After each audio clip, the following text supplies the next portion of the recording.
Because when you are looking for something so specific, you close yourself off to the magnificence of what is in front of you, of the experience of being truly present and really in integrity with the person you're with, the family you're with, the wedding you're at. So if I would have listened to, it is best to shoot between this hour and this hour, and you place the sun behind the person's head, and you blah, blah, blah, blah, blah, then I would have never discovered my own voice.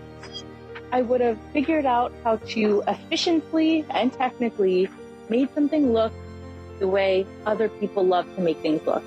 The discrepancy between being able to make a gorgeous photograph and being able to make a photograph that is yours, that makes you feel alive. If you created something that you have no words to describe, it's different. You know how they say, be careful what you get good at?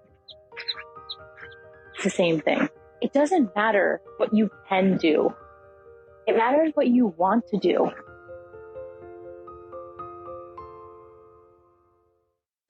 Help Me See is a podcast that redefines the word vision through vulnerable and real conversations, my own private introspective ramblings about the things that I think about in the wee hours of the morning, and my deep core belief that your nothingness is your everything, and all you have to do is see. I'm Bianca Mora. I'm your host. I am an educator, a photographic artist, and I believe that your daily photo habit can be the key to unlocking the ability to be more present in your everyday life and live deeper into your intention and purpose. We're not about the small talk here. Grab your coffee, get cozy, and let's talk. Good morning, good afternoon, good evening, whatever time it is for you. For me, it is 9:30 on a Monday morning, and I feel like I have lived a year in this day. I have been up with fussy babies, with my son that has allergies, and then he woke up at 5:15, even though he was up a million times during the night. And then as I tried to take my coffee that I had just made from the counter to go sit on the couch and take a deep breath, I don't even know how it happened, but I spilled the whole, when I say the whole, except for like an inch at the bottom, the whole steaming hot cup of coffee down my right leg. And I don't even understand why or how it happened. I've never felt that big of a surface area on my body be too hot at that one time. But, all that to say, I pretty much canceled my morning. I had a yoga class, which I probably extra should have gone, but it's really raining hard here and I was feeling called to my safe haven basement. So here I am. And this podcast episode that we have today, it's a little bit of a turn because, I don't know if it's a turn, but it's different because in this episode, I'm talking a lot about vision and being able to execute and discern your vision in the context of being in a photo session or photo shoot. So if you are a photographer, then I think that you will really resonate with this episode. I'd be curious to hear your thoughts afterwards, but I've been really swirling around this topic and felt called to create a course specifically on photo sessions and the ability to walk into a photo session and the before and the after being simultaneously calm and open to the truth of what is and witnessing what is in front of you, but also at the same time being discerning and confident in your vision and what you're there to capture as well. So It's a really intriguing, delicate, gorgeous dance, and I love talking about it. So on this particular day, I was on my morning walk through a woodsy, parky area. So you will hear squawks in the background. Birds and whatever the hell it was. You'll hear crunching in dirt. So it is not the finest audio you've ever heard, but it's just another step in embracing having these conversations when I'm feeling the very most lit up about it. And that was on this particular morning going for a walk. So I hope you enjoy. I hope that it energizes you and inspires you in some way. At the end of the day, it's all about magnifying your own voice and being able to hear your own voice. We all know what it's like to be in a state of flow and to be doing the thing that is aligned with our soul and our vision. It makes us happy. But it's so easy to overthink. It's so easy to get distracted by other people's quote unquote standards and should do's and could do's. But this episode is all about the absolute fulfilling magic that can happen when you find that sweet spot of being firm in your seat of yourself and in your consciousness, and also being open to see what is around you and what is it that you're witnessing. So without further ado, here we go. So today I am creating this while on my walk. You might hear birds, you might hear crunching of gravel, you might hear me panting because I'm out of shape, but I just felt really called to create this while not sitting at my desk. So I'm going with it. So today I'm going to talk about your vision and how to trust in your vision. Now, the context, the content that I'm going to refer and give all the examples for is through photography. But I want you to know that you could apply this to all areas of your life if you zoom out and think about the high level concept of what I'm saying. So, oh my gosh, there's 3 deer. Oh my gosh. Okay, I had to stop recording because there were 3 deer in the path. Okay, so one of the main reasons why I want to talk about this is because I remember the feeling of going to a session or going to shoot a wedding or what have you, whatever it was, and feeling like this pit in my stomach of like, oh my gosh, if I show up and I can't find shade, oh my gosh, what am I going to do?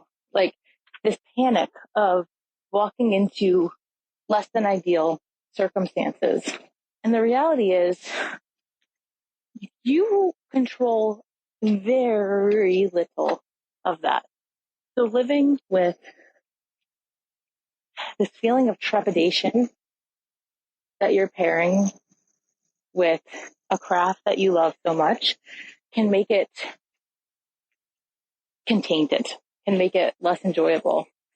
And then it can make you feel like, why can I capture things so easily here, but then get so nervous here? Or it could also make you reflect back on your experience and think, why is it that I get so nervous and then I go and look at my images on the computer and they're great, they're fine. Like, why can't I just keep my cool about this? It's imperative for you to feel confident in your ability to see. All you have to do is see, is keeping yourself open to what is rather than searching for ideal conditions based on photography books or what this other photographer said that you love their work. Because when you are looking for something so specific, you close yourself off to the magnificence of what is in front of you, of the experience of being truly present and really in integrity with the person you're with, the family you're with, the wedding you're at. It could be very easy to find a way of photographing that feels comfortable, but then you could end up feeling like your clients are put into a template. Like, okay, I'm searching for an environment that's like this, that's like that. And while it's not wrong, and if that makes you feel comfortable to have those shots, and that's what people are coming to you for, and you want to make them happy, that's all to do with your comfort level and what you want to provide for your client. But it's really important to not leave out your openness, the presence of what's happening. I think a huge reason why early on I was able to take so many risks in higher stakes situations was because I was second shooting a lot. I worked with this amazing photographer. He's a dear, dear, dear friend of mine, Narav Patel. And so I started second shooting for him really early on. And as a second shooter, you're able to experience a situation or an event with less inherent pressure. And you're able to get more curious and explore scenarios that you might not have had the luxury of exploring when you're really concerned with getting the quote unquote most important shots, right? So what do I mean by this? I mean, if I know that someone else is covering the quintessential, they're going to kiss, the kiss shot, or, the main, this will be the shot that they want framed in their living room or what have you. I'm staying out of the way of that and not impeding on that person's vision. But I'm also able to get really curious about what else is happening. What is this light doing? What shapes are happening within the structure that I'm in?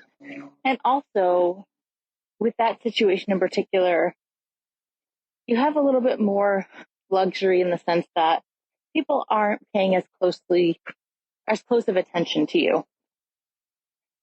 So if you want to practice, but you feel a little bit tense in doing it as the sole photographer, then maybe you find someone that will let you shadow or be a second for them in a situation.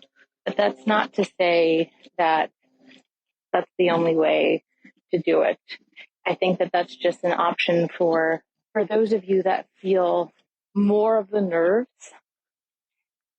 and want to make sure that you can get some of the experience under your belt of being curious and exploring with less pressure. So fast forwarding, I think that experience combined with my trust in my vision and my values and what I felt like was important in any situation that I was in is a lot of the reasons why I have been able to photograph like this for so many years. Well, when you're photographing a session, there's a lot of responsibility on you to create the container. What do I mean by that? So whether you're going to a location or you're going to someone's home, your presence in the space dictates how the session goes. And there's a very delicate balance and dance to be done with going with the flow of what's happening, but also being a strong stand for your vision. And being a strong stand for your vision can mean whatever you want it to mean. If you want to photograph someone else's truth, you have to help them to be more in their body, to be more of their self and more at ease, during a session. It's not normal typically to have a camera following you around. So even when you're saying, oh, do what you would normally do, it's really easy for someone to get stiff and uncomfortable and desire guidance from the photographer. But it's the photographer's job to find a way to make them feel at ease, to be open to all possibilities of what that means. Maybe that's switching activities. Maybe that's distracting them with questions and continuing to shoot while they're answering the questions. So that ends up kind of numbing them to the camera being in their face. So it's not only when there's an official shot happening, but it's just the whole time. I shoot a ton in sessions. A ton.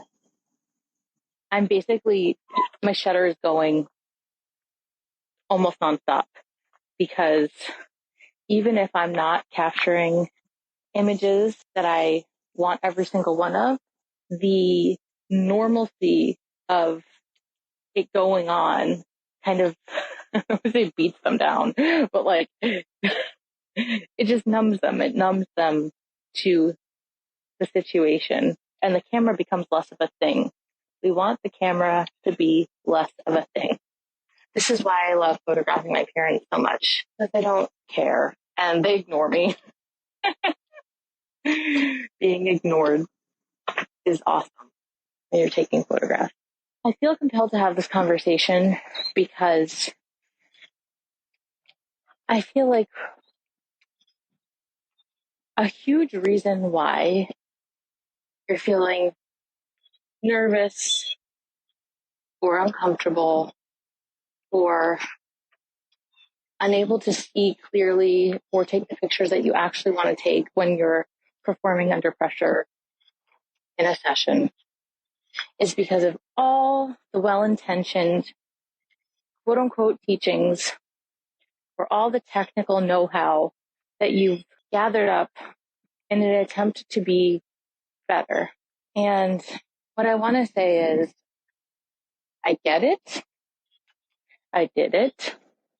I went to school. I went to a 4-year private college for photography.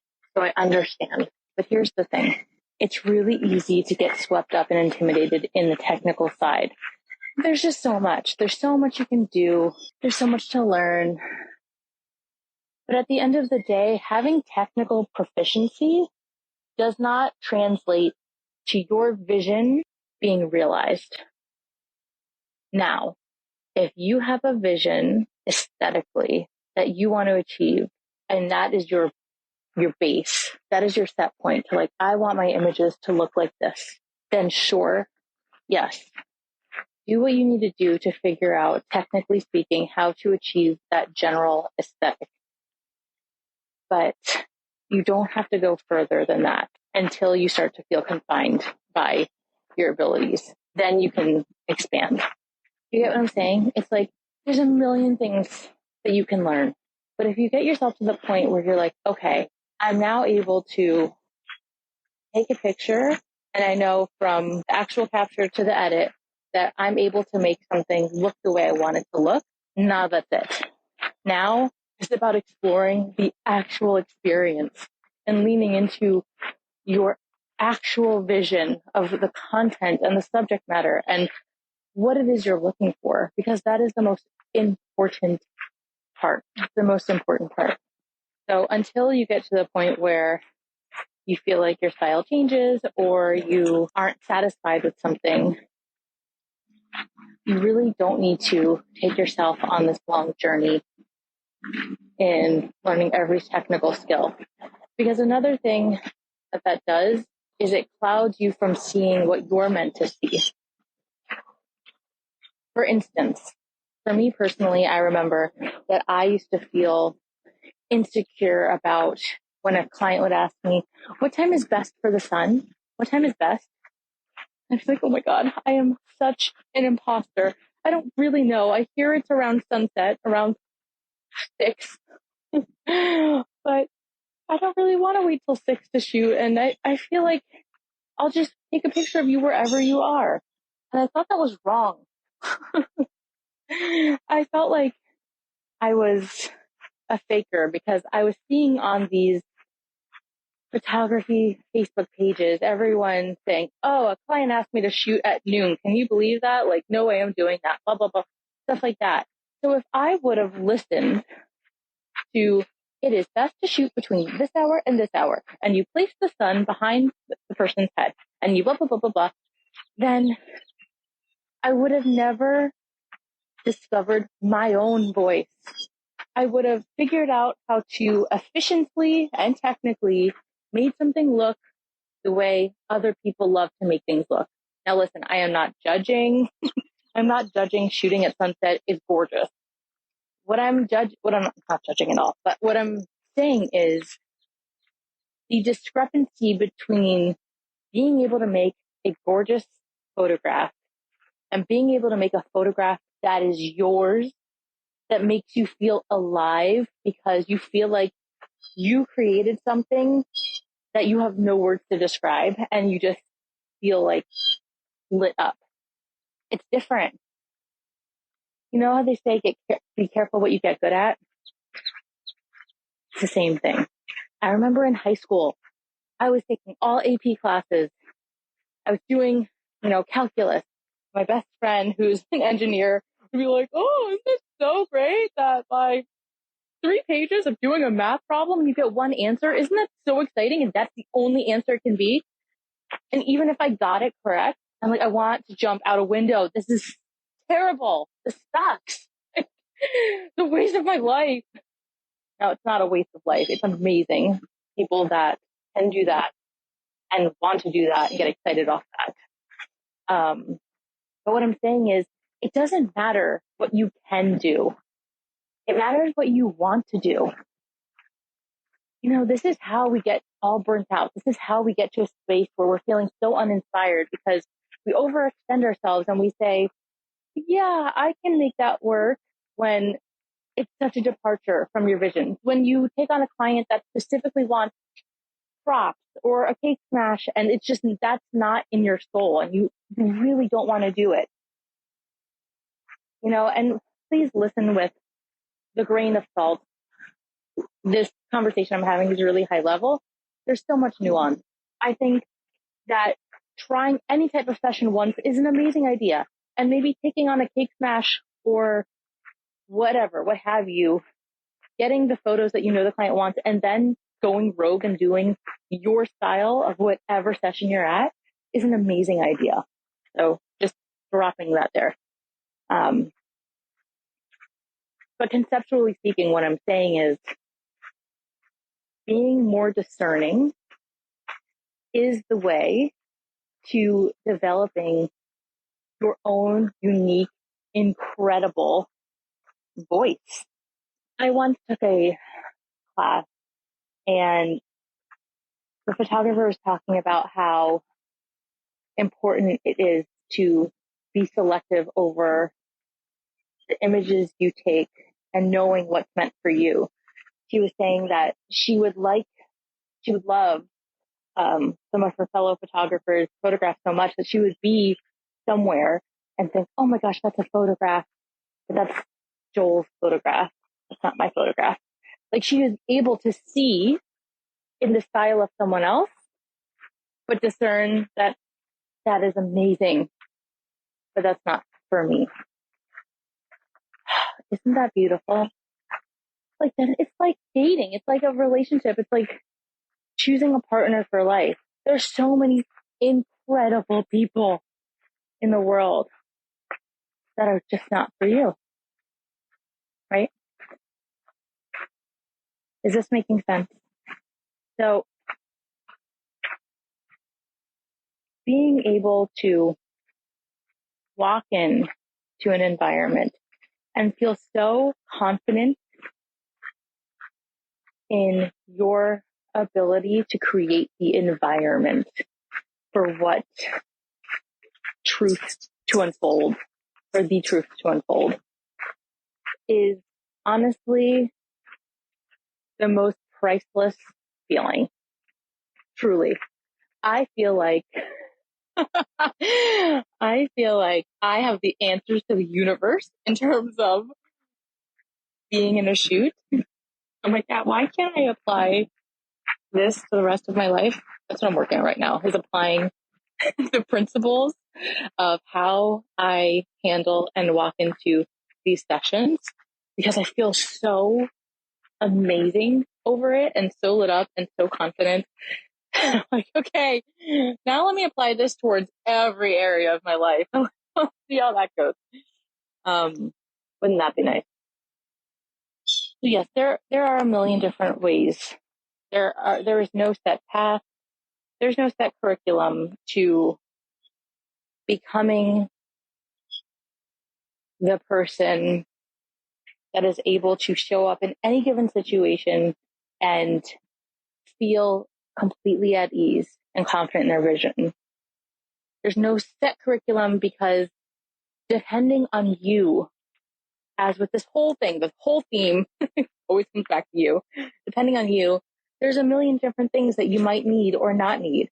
If you feel insecure about the technical side, if you feel people shy, if you, whatever it is, it's all about doing the things that you need to do, the bare minimum of things that you need to do to feel okay, to feel like I can handle this in a situation, and then really focusing in on the experience. You know, coming home and looking at your photos and feeling like these are really beautiful photos, period. But having this feeling inside, like, but it's not it. That is a very acute pain. And it kind of hurts, right? It's like, I know I have so much more to give. I know that there is a world in which I could have photographed this in a way that resonates so hard with my soul. And this isn't it. And I don't know what it is, or I don't know how to get there. I feel for that, because I've felt that before. When you're working with a craft that means so much to you, and when you're doing it for a reason that is so pure and intentional, having a mismatch between what you're producing and what's in your heart is really difficult. And it's one of my favorite things to talk about. So if you're listening to this and you're like, oh my God, help. Oh my God, help. DM me. I'd love to have a conversation. Right now I'm putting together a workshop of sorts. I would love to hear about your specific experience, because it is so unique. It's so unique. And what I truly feel is that while this is the long game, and while honing your craft and developing your vision is something that it never stops happening. Like, you grow over life. Like, your images that you take today are not going to be the exact images that you would want to take tomorrow. So while I know that it's something that will never stop needing tending to, I also know that your ability to get to a place that feels really good and really authentic is something that could happen overnight. Literally, the snap of a shutter. I'm not trying to be cheesy here, but a 1/25th of a second.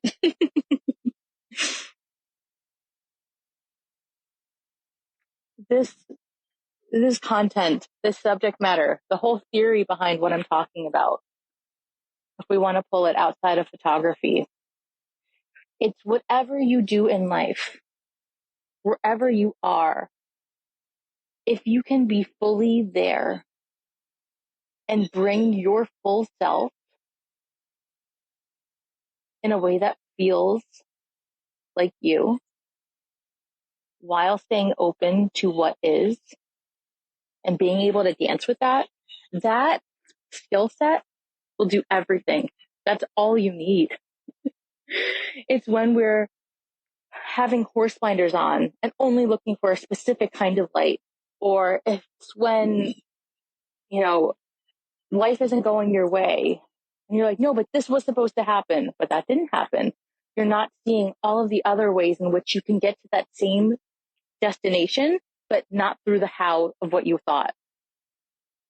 You know, some of my favorite pictures that I've ever taken in my whole life are the most undesirable, quote unquote, light. Like really hard light.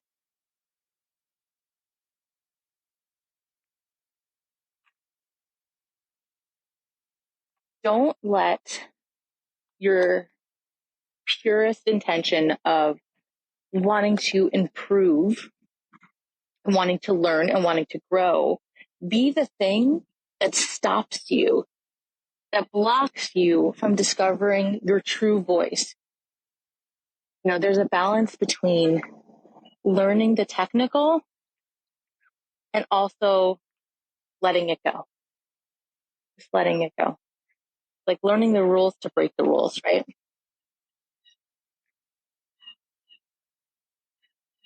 Like if blur is your thing, why would you follow the rule of never go below a 1/25th of a second? You wouldn't. You would never see the beautiful painterly images that you would want to take if you always followed that rule, right?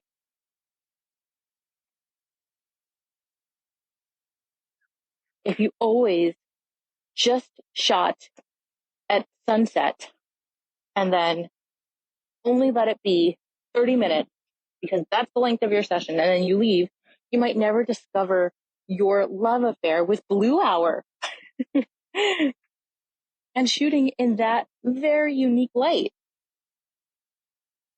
If you only let sunset be the light that you want, how will you ever capture the sweet, puffy-eyed look of a baby that just woke up from sleeping a whole night and everyone's in their jammies and eating breakfast? You know? It's poetry in aligning with your vision, yet being so open to a million different hows, a million different ways of getting to your vision. I could cry. I could cry. I have goosebumps.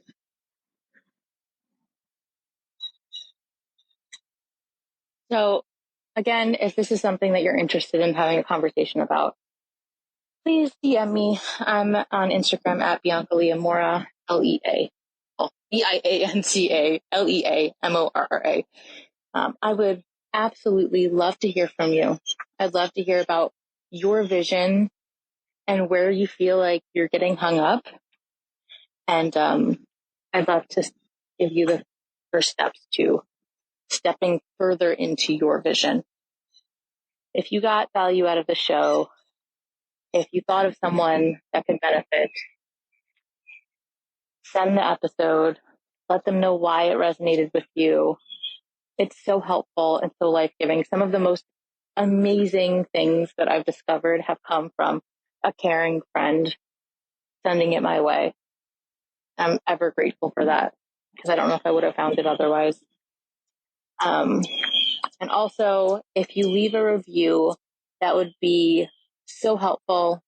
One of the biggest things that you could do for this podcast, because apparently if the podcast gets more reviews, then it can be discovered by more people. I don't know. I don't know how the algorithm works, but if you feel the spark to share your experience listening to the podcast, I would absolutely love it and be very thankful. Okay. So as we close this conversation I want you to close your eyes unless you're driving or walking. Close your eyes. Take a deep breath. Really quick. Think about one of your favorite moments of your whole life. Think about that moment. Savor that moment. Be in that moment. Relive that moment.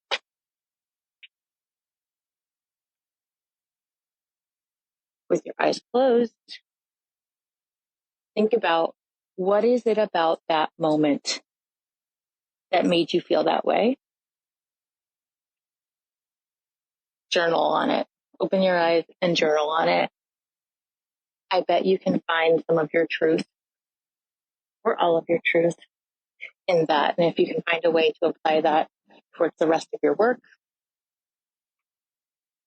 you got some momentum going, my friend. Okay. Be well.